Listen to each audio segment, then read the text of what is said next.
So the One Piece fan letter anime just dropped, and it was absolute cinema. From its top quality animation to its amazing art and sound assets. It had absolutely everything that we have come to love from the newer One Piece content. And with the sheer amount of time and quality dedicated to that Marineford arc in just this episode alone, it actually left me wanting to go back to rewatch the entire arc all over again. Like, if the actual Marineford arc was shot to this level of quality, then I would actually have liked that arc. But instead, I'm just sitting here feeling like I missed out on something. Like, just look at this scene and tell me that they don't need to go back and reanimate that entire arc to make it look just like this. Like, is this not some of the best animation work that you've ever actually seen? 富、冷静、力、この世の全てを手に入れた男、海賊王ゴールド・ロジャー。彼の死に際に放った一言は人々を海へ駆り立てた。俺の財宝か？欲しけりゃくれてやる。探せ。この世の全てをそこに置いてきた。男たちはグランドラインを目指し夢を追い続ける。世はまさに大海賊時代。Now immediately the episode of course lands us in the Marineford War, with just some of the most breathtaking animation that I have seen in some time. But honestly, something that actually stood out to me a lot more than just the sheer amount of quality animation that was dedicated to this episode is the amount of funny and charismatic characters that we also got within this episode.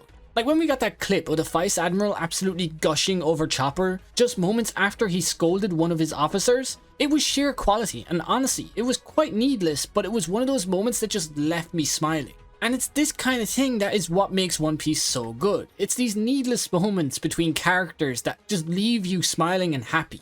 And that's what this episode delivered in droves. It was so happy and joyful and just left you happy and joyful as a result.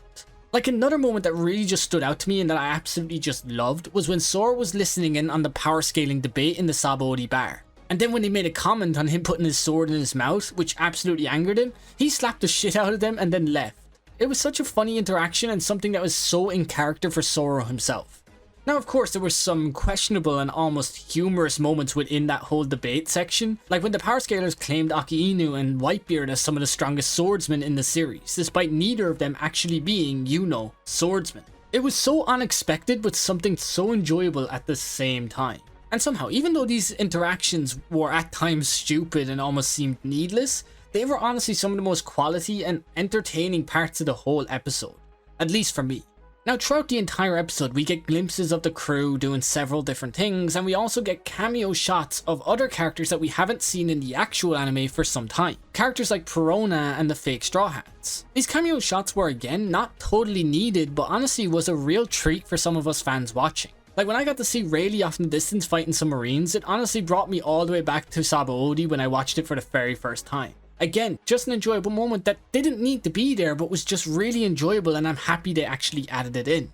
Now the episode then moves over to a story between the Marine and his brother, who we find out that he actually doesn't like. We see that the pacifistas are now laying waste to the Marine headquarters, which understandably scares the Marine so bad that he considers turning around and leaving his injured brother to die on the battlefield. But right then, as all hope seemed lost for the Marine, we hear a voice off in the distance. It's Luffy's voice. Luffy, who's doing absolutely everything in his limited power just to reach Ace.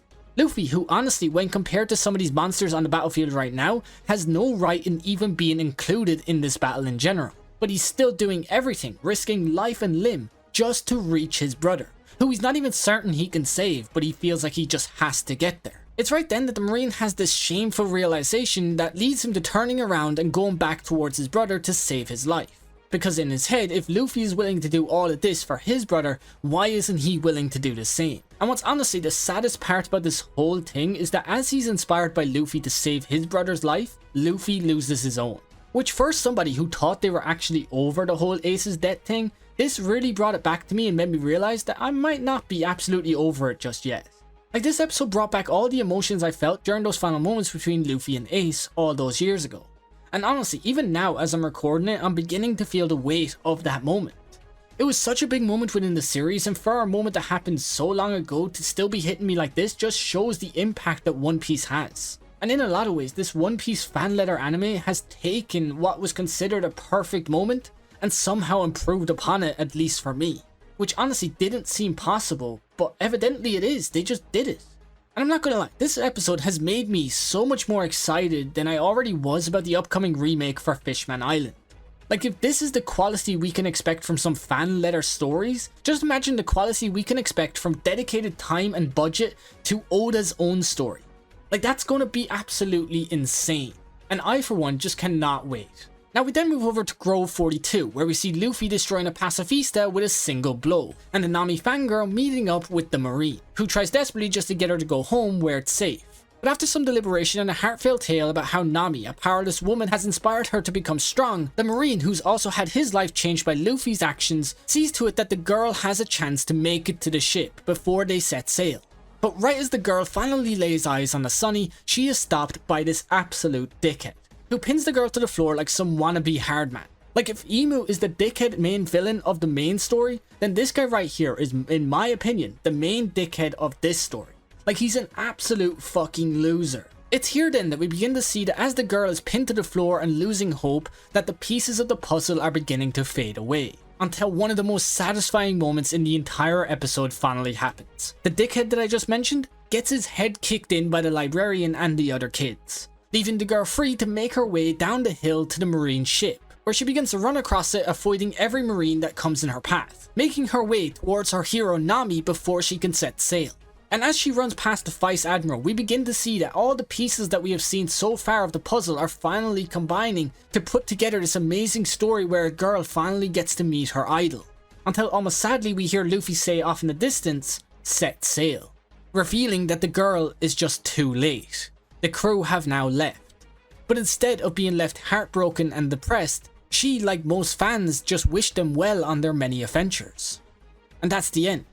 And now honestly, for the most part, words do not express just how good this fan letter anime actually was. And honestly, after this video is done and uploaded, I'm gonna go back and just rewatch it, because that's just how much I actually enjoyed this episode. It captured everything I and many of you love about One Piece, and topped it off with some absolutely jaw-dropping animation. It's a total 10 out of 10, there's no question about it. And I'm not gonna lie, the main lead was that charming that honestly they could make a whole spin-off show about her and I'd watch every episode. She was that good. But now honestly, I don't think there's much more I can really say about just how good this anime actually was. So I just urge all of you to go back and rewatch it for yourselves, because it is worth it.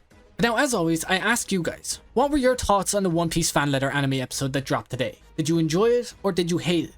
Tell me everything down below in the comments. But for now, that's going to do it for me and this video. I hope you all have a great day or night wherever you are, and peace.